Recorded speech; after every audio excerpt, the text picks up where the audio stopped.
Hello and welcome back. Today we're going to be doing a test run of a big battle that I've been working on.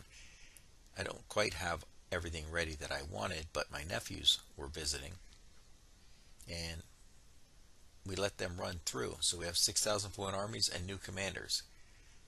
The terrain is pretty basic, hills and forests. This forest is on top of a hill, and on this side, this hill is double height and it's a little bit steeper on the slopes, but we're just going to call it a hill with a commanding view. Since the armies are so large, we're going to use the advanced rules on page 141 for deployment, which means you're going to have an advanced force, main force, and then possibly a trailing force if you choose to do so. The rules are pretty clear, but it is a definite departure. Due to the size of the armies, we wanted to make sure we could fit them on the table. The ping pong table we're using is 9 foot wide by 5 foot here. And so therefore we put the deployment area out to 18 inches, and we're just going to kind of ignore the last 6 inches of the table. I'll let you move in further than that. First drop, the orcs are out scouted. They deploy their bolt throwers as part of their advancing force and then take the hill. Here's Quinn putting the rest of his troops out. We'll talk about where they're deployed. We have some gobos with bows, 40 strong and 30 some spearmen over here protecting the bolt throwers. In addition, we've got a unit of ogres protecting the bolt throwers, so it's quite a little battle force on top of the hill. The archers can shoot quite a bit, and here's what it looks like. If the archers can get on the slope, they can shoot with all their ranks, and there's 40 goblins in there. Also on top of the hill, attached to the bolt throwers, is the goblin shaman. Over here, a small unit of goblin wolf riders is deployed, and they're skirmishers because they're armed with short bows. So now the elves are dropping their advanced force. You can see they have 3 units of light cavalry scouts. On the left, they are not skirmishers, there's 10 strong. On the right, there are 2 5-man skirmisher units. They're also putting out their chariots. I don't have a 4-horse chariot, so I'm using 2 2-horse chariots. And then here we have their bolt throwers deployed as well. So both players had kind of the same idea, and they're going to be protected by a pretty solid block of 25 spearmen right here. Here you can see Sam putting his scout cavalry out to the full 18-inch limit of his deployment on both sides. And this is the scouts, 2 units of 5 in skirmish formation on the right flank. Okay, so here we go. We're going to make the scouting move. Orcs and goblins are going to go first. Pretty much surge ahead across the line. The skirmishers on top of the hill are going to deploy in a spread out formation, like so. And you can see how steep the hill is, but they're on the crest of it. So on to the reserve move. The goblin infantry and the ogres advance on both sides of their missile battery on the top of the hill, and the wolf riders advance on top of the steep hill towards the elf line. Okay, so now the elves are going to take their scouting move. We're going to have the cavalry advance on both flanks. Pretty standard fare. They're going to move up and contest the hill. The guys on the right are making a pretty bold move. They're going to enter the woods in skirmish formation, and that's going to be pretty important. The elf spearmen are going to widen their ranks a little bit. You can see that the elf shore riders are going to contest the hill against the wolf riders very soon. During the shooting phase, the modifiers versus the wolf riders were extraordinary, but they managed to roll well enough to kill 2 of them, almost causing a panic test. The bolt throwers did roll well enough to kill 2 ogres. That broke them. They're running back past the hill. So first blood to the elves here. You can see the ogres in the back there in the circle running away. Here they are going past the hill. And that about wraps up the scouting turn. This particular move was very clever because the elves are able to cause the fanatics to become revealed while remaining within the safety of the woods. So the fanatic just got shoved straight ahead, but the elf scouts did their job. They scouted out the fanatics, and that was pretty useful. Over here you can see the wolf riders with their dead, and there's some elves ready to chase them off. Okay, now it's turn for the orcs. Their compulsory movement, the fanatic wandered past the woods a little bit, and the ogres made it to the table edge. They're going to have a go at rallying at the end of the turn. The main force arrives from off table. This block is 4 units of 24 orcs. The one on your left has spears, and they're just a standard selection. These are 6,000 point armies, and everything was strictly legal per the rules. This is a couple of goblin wolf chariots over here. We've got Harbaugh's boys in the back armed with bows. Over here we have a battery of 4 stone throwers able to use indirect fire. This is what that block of nastiness looks like from the table there, and you can see in the circle is the orc general with his army standard bearer flying to keep these rowdies in line. Over here we've got some trolls. On your left there is a unit of 6, on your right there is a unit of 3. Over here 4 orc chariots pulled by wolves, that was allowed in 3rd edition. Back here we've got 2 units of goblin warriors, one 30 strong and one 50 strong. Pretty solid blocks of troops. And lastly, in the back there are 2 more units of goblin archers. There's a lot of them. Hopefully they can shoot something. The on-table troops move, but the goblins on the hill are going to fall back, and the goblins on your far right, the spearmen, are going to expand and pivot around to try to contain the elves in the woods. The bolt throwers fire at the elves, killing one of the crewmen of their artillery. During the reserve phase, the goblin wolf riders continue to distance themselves from the enemy, and the main line seems to be pivoting in a counterclockwise fashion, advancing from the right. More distance equals more safety. Okay, now the elves are going to arrive on turn 1. You can see their drops and their first initial move. They're moving out the edge. Let's take a look what they got. They got some guards over here, 20 armed with spears. Next in line, we're going to have another unit of spearmen. These are warrior kith, standard fighter types. 3 units of silver helms, 10 strong each. A lot of points there, all kitted out with gear. Over here we got 2 units of archers, 15 and 20 strong, 35 total. In the middle, 12 main unit of shadow warriors. Then over here we have 2 units armed with 2-handed weapons. These are orc killers. This is what the line looks like after the initial move. And you can see located in this red circle here is the army standard bearer and the level 25 general who's leading the army. Other interesting moves that were made. The elves charged with their chariots against the orc chariots. They had to. Because of the wheeling with chariots, they couldn't get out of the way. They were going to get smashed anyhow, so they went for it. This had a bonus side effect of drawing the fanatics out of that huge block of goblins that are behind the chariots. The orc commander cleverly decided instead of sending them through his own chariots, he would shove them up the hill. So there's now 3 fanatics wandering around on top of the hill, just kind of getting in everyone's way. So everything is on the table right now, except for the orc trailing force, which consists of a lot of cavalry. So this isn't exactly a skirmish. The elf shooting phase wasn't particularly effective. They seemed content to shoot at a bunch of fanatics, and in combat the elf chariots didn't do very well. They did push the orcs back, but not enough to cause a break test because they were unable to destroy a single chariot. There's another interesting move over here where the 1 unit of scouts is trying to thread the needle between these 2 units. They have to stay 1 inch away, and they're going to try to squeeze through there. Actually, the other unit of scouts had taken some casualties during the orc turn from that goblin unit shooting them. So this unit's still full strength. If they can break through, they can swing around the rear and cause a lot of havoc. So I understand they're taking the risk, but this large empty area back here is a bit of a red flag because the orcs have a lot of cavalry still off table. And then here are the reserve moves as the rest of the elves continue to pull forward. The unit in the woods is too close to the enemy to get a reserve. Could be a danger. Here's their line. It's nice to not have to worry about animosity. And here is the mass of archers and scouts advancing on the center hill. Looks like they're going to try to set up a fire base in that forest and rain arrows in all directions. We'll see how it works. Okay, here we go. Turn 2, orcs beginning.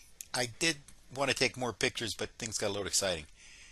Here's the start, and the ogres had rallied at the end of turn 1 for the orcs, so they're back in action. Over here, animosity broke out. We've got goblins, can't see the enemy, they're behind another unit, and they just took a few shots and killed some of their buddies.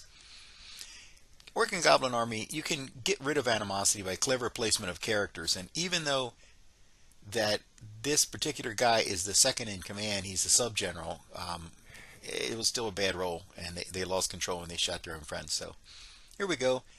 They're going to move forward pretty much, continue their advance. Over here, this unit of 40 archers wants to charge the cavalry.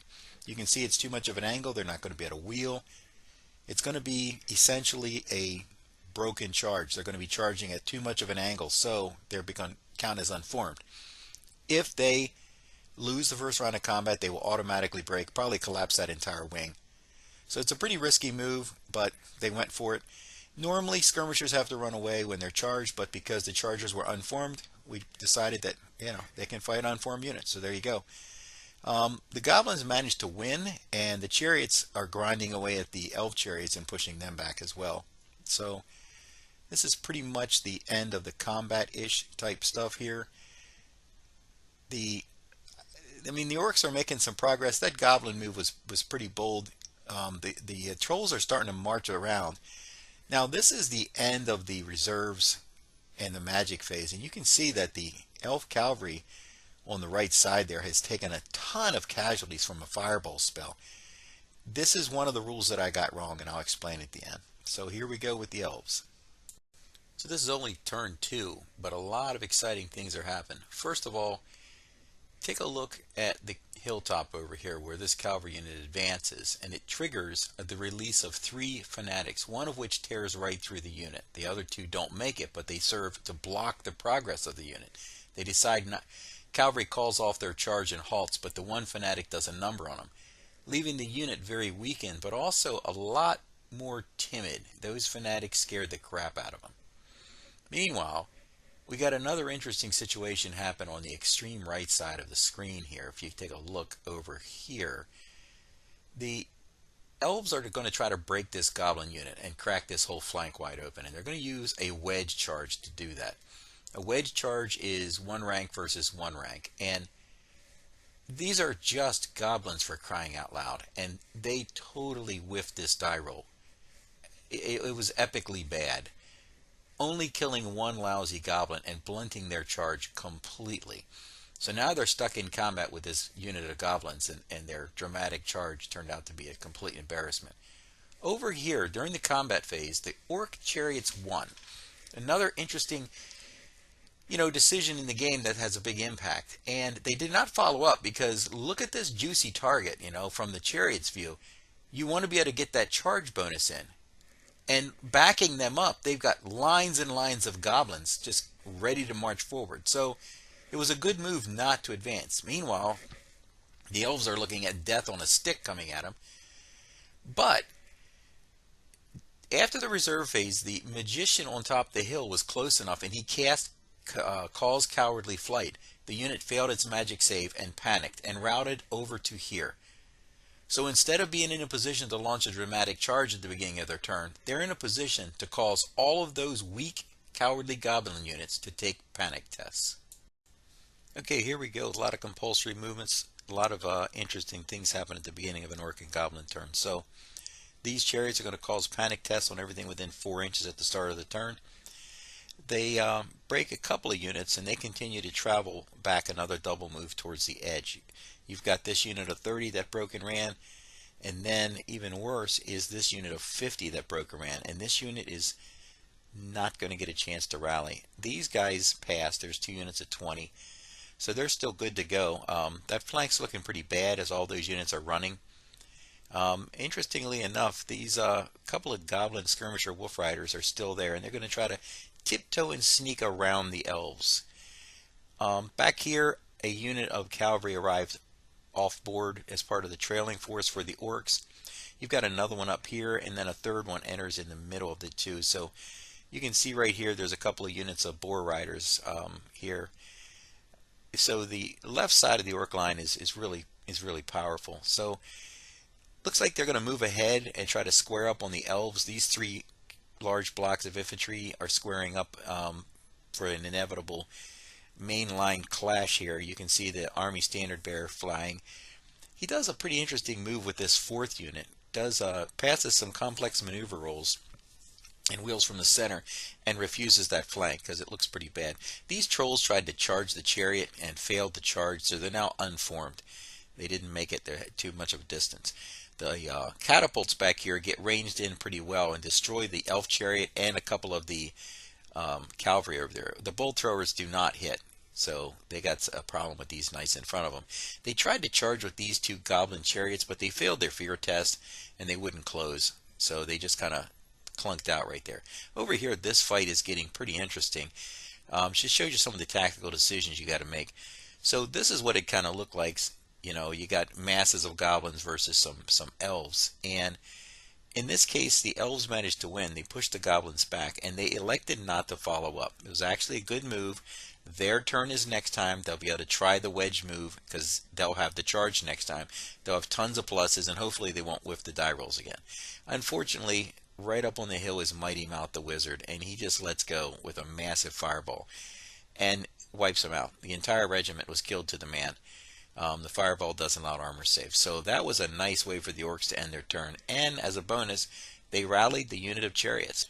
Okay, here we go with the elves. Let's see the action. A lot happening in this particular move right here. Let me break it down for you and tell you the important parts of things. You can see this charge coming a mile away. Disordered trolls right in front of you. They easily pass the fear test, charge in, and break over them and pursue. Now, this was a really good matchup for the elf player because he had his level 20 hero with a flaming sword negating their regeneration ability. He rolled absolute maximum, got double wounds. He killed 2 trolls himself. Because they were unformed, they automatically broke, and then in the ensuing pursuit and free hack, several more were killed. It was a bad day for the trolls. Over here on the hill, the other cavalry unit charged the goblin chariots. The chariots failed their fear test. They fled. They converted the charge, picked a new target, and they went after the crew on top of the hill. So those surviving cavalrymen are engaged with the crew. During the shooting phase, the elf archers are beginning to pick away at the goblin unit, or the orc units there, I mean. If they can weaken them down to 25% before combat, that'd be a big plus. And then this magic phase was pretty devastating. A fireball came off the top of the hill, I guess in retaliation for the goblin fireball, and it put a hurting on the unit that the general's in. It's seriously depleting that unit with casualties, and that is going to play a big part in the upcoming fight. So here we go. Okay, let's watch the orcs. This is the beginning of their move, and then the move that they make is here. I'm going to break this down, try to show you the important bits of it, not go over every little thing. These skirmishers that were the advance force for the goblins are continuing to circle around, and they pepper those elves with arrows, killing half of the remaining ones. So there's only 2 left out of the original 10. Chariots have rallied. They're going to advance up on the hill, and they're going to be able to project power down the hill in the future, and it's a lot of force that the elves are going to have to deal with. Back here, the orcs had a really good round of passing panic tests from that fleeing troll, and it allowed them to pour their goblin wolf riders, which are not the heaviest cavalry in the world, plus a couple of goblins bowmen in the flank of these elves. They're trying to hold them up. Another interesting thing, it's a bit cliche, but these 2 sub-commanders, the 2 second-in-command level 20s, find themselves right across from each other in the battle. They engage in a duel. The orc takes a hit. The elf is saved by his mithril. At the top of your screen there, notice that final remaining fanatic still in action. Over here, the artillery has sized up the distance and just laid a whooping on those 2 units of elves, slaying just, devastating barrage. But the elves continue to pass their panic test. I don't think they failed a leadership test the whole game, but their regiments got beat up. Back here, these 2 units are fleeing, and the orcs once again don't have any additional units panic. It allows them to attack the cavalry that's on top of the hill that had overrun the bolt thrower crews, and that's going to be a bad situation because the ogres are coming in, boar riders are coming in from the front, and they're going to be able to attack that unit pretty heavily. The ogres actually had to take their loyalty test, which they passed. Back here, this charge of the trolls, I didn't expect it to be able to make it, but they did. And so they were able to charge the flank of the elf line there. These trolls are smarter than your average trolls. They passed numerous tests, and the pursuit casualties were horrifying. So at the end of the orc turn 4, I believe that the elves are having both flanks in serious trouble, but they're strong in the center. And the orcs have their flanks doing pretty well if they can just control their guys and get them to stop fighting each other and stop running away. Here we go. Okay, here we go with the elves. Here's a situation at the beginning of their turn. These are their initial moves. I'm going to break them down and try to explain them. This chariot unit on top of the hill was too much of a threat, so this unit is going to pivot to the rear and get out of the way of that monstrosity. Over here, the elf cavalry finally manages to chase off the goblin skirmishers and causing them to leave the table. But it's very important. Those skirmishers kept that cavalry tied up, and then that cavalry was unable to prevent the chariots from rallying. In the center, the mainline infantry units are clashing. The scouts came out of the forest to charge down the hill, and it's a bit of a big mosh pit over here right now. But the orcs have an extra unit hanging over the side because the elves had a unit flee from the trolls. And it's a bit of a Hollywood cliche going on here. Both generals and army standards are facing off. What the elves did to soften up that unit really paid off, and the mithril armor saved the elf general. The orc took a wound, so yeah, they're kind of squaring off toe to toe. On the right, the elf scouts disengaged and started pulling towards the rear. And if you look right here on top of the hill in that little red circle, that's the elf wizard. He managed to get just close enough to cast Cursive Arrow Attraction on this artillery unit, meaning that they're pretty much neutralized for the remainder of the game. Over here, the bolt throwers fired, inflicted some casualties in that orc unit. And on top of the hill, the elves were killed to the man. They fought on to the last, but they were overwhelmed. And here we're taking casualties off from the Einstein trolls. The only hope the elves have is that the trolls fail a stupidity test, but they're not very lucky, and they're going to wipe that unit out completely. Here's some of the moves, pushbacks, pursuits of the various combats, and then reserve moves here. So I'd like to point out something that's bad. There are 7 orc and goblin units on the elves' right flank. You know, they're scattered, but there's a lot of strong units. There are 4 mounted elf scout skirmishers to counter all 7 of those regiments. So, yeah, bad day for the elves here. Let's go through the orcs here. First of all, this is their moves, and I'll go through them here. The Fanatic, still surviving Fanatic, managed to go over and pick off a few of the guards right there. Pretty slick. They've been killing elves since first edition. The chariots and this other unit of goblins that rallied continue to move forward. It would have been nice if they hadn't run off almost off the board so they wouldn't have to recover all that distance. Back here, this unit is further than 4 inches from the enemy, so it does a left face and then it charges into the flank of the cavalry. You can do maneuvers if you're outside of 4 inches, so it's going to help out. And unfortunately, it doesn't help out a whole lot because the elves just went on a roll and slaughtered all those wolf riders. The rest of them broke and fled. Miraculously, the archers held, keeping those cavalry locked in place. Over here, this is a risky move. They do a hard wheel into the flank of the elf general's unit, and that's going to cause them to become unformed. You can't wheel more than 22.5 degrees during your charge, so they're unformed. In the resulting combat, again, they don't roll very well, and this causes them to automatically break. So you can see the unit on the left broke. The unit on the right panicked and ran. So this is what the orc center looks like. The general's still standing there. He's still got his archers behind him, and the 2 units on the sides are just, running for it. Over here, the scouts defeated their enemy and did not follow up, figuring, you know what, we got bows, we can shoot them if we want to, and we wanted to retain the hill. So it was kind of a catastrophic situation. That unit's routing, all 5 of these units are routing for the orcs, and a bit of a comeback for the elves. However, the goblins are coming back. I mean, these guys, 30 strong, had routed, and they're now coming back over the hill. So there's still a lot of fresh units moving out. Okay, the elves are going to have to take a pretty big risk this turn to help turn things around. This unit of cavalry is locked in combat with a unit of really low point, low quality goblins. So they're going to attempt to withdraw from combat. If you're faster than your opponent, you can do so. You have to take a leadership test. Once again, the elves passed. They haven't failed a leadership test the entire game that I know of. So they're now in good order. They've escaped from combat, and they're running loose around the rear of the orc main battle line where all those units are routing.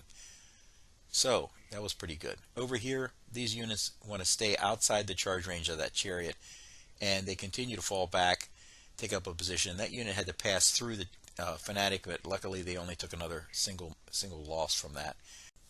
The elf general's unit here is going to move ahead and charge into the orc unit. The orc general has had his unit fall apart around him, and they're pretty weak. But the two generals once again face off in a duel, and they've been beating on each other pretty good. They're both down 2 wounds, but the orcs are getting the worst of this exchange. The smaller base of the elves, the two-handed swords, the higher initiative, higher weapon skill, they're just killing them. So after the combat, the elves do not follow up. They just let them fall back, and the orcs pass their break test. During the shooting phase, they fire what they have in different directions. They do wing a troll, knock him down, but the trolls pass their panic test. The goblins, however, do break. And then in the reserve phase, this cavalry unit is going to try to come up and at least slow the chariot down. So there we go. Orcs next. As always, orcs always have an interesting compulsory move phase. So this is how their side things look at the beginning of the turn, and this is how they quickly look a little bit afterwards. Let me show you what happened. These two goblin units, one of them routed the other, and they both galloped off the table together.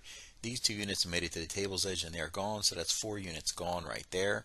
These two units continue to rout towards the rear. They're going to get a chance to rally. But this little goblin, he's the hardest working fanatic I've ever seen. And you gotta love it when a plan comes together. He managed to kill off a few more elves. He's still going at turn 6. So mostly the orcs are repositioning to wipe out the elves with their boar cavalry that's coming up. And the general withdraws from his combat unit, drops back to the archers, because there's only 2 guys left in that unit. The chariots again continuing to close. The elves are going to continue to fall back. That's a bit of a standoff there. So this is how things are sort of shaping up, and the elves are in a bit of a pickle there with their flank. The archers open up, roll pretty well, and drop quite a few elves out of the spearman unit. The trolls are in a position to attack the bolt throwers next turn. These units are all lined up, ready to charge, coming into line, and at the end of the turn, both of these units rallied, which is kind of interesting. So see what happens. Okay, let's see what the elves do here. This is the beginning of their turn, and this is their moves. Couple of interesting things going on that need to probably be explained. Up here, this cavalry unit is going to form wedge and try to break through the orcs back here that had rallied up, and they successfully do. This is how you run a wedge formation. You can look it up in the rules. First rank fights first rank, then second rank, then the third rank, and you basically battle your way through the unit. If the unit gets completely split like this, they got to take a break test. The orcs passed, so they stood together. I mean, they didn't run away, just a lot of them are lying dead. And the elves rode straight through and are formed up in the rear of them. Over here, the scouts charged. They just, going back at the orcs pretty hard. The scouts are good troops. Then the spearmen over here charged into the archers, and they got shot on the way in. The champion of the spearman unit wound up challenging the orc general. The orc general completely botched his rolls, and then he took a wound in return. So the orc general has 3 wounds. He only has 1 left. He is hanging by a thread.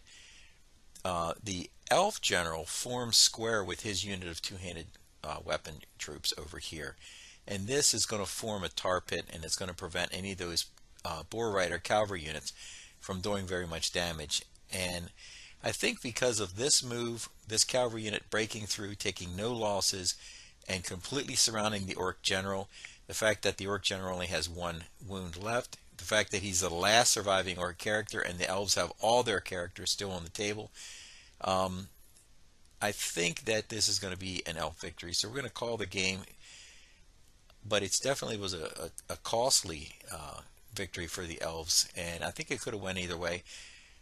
Pretty balanced forces here. The nice thing about going with 6,000 points is you can have whole, catastrophic losses, and it doesn't seem to matter because you have other troops you can maneuver. So it was a pretty long game, but I enjoyed it. I did make one serious rules mistake, and that was on the fireball spell.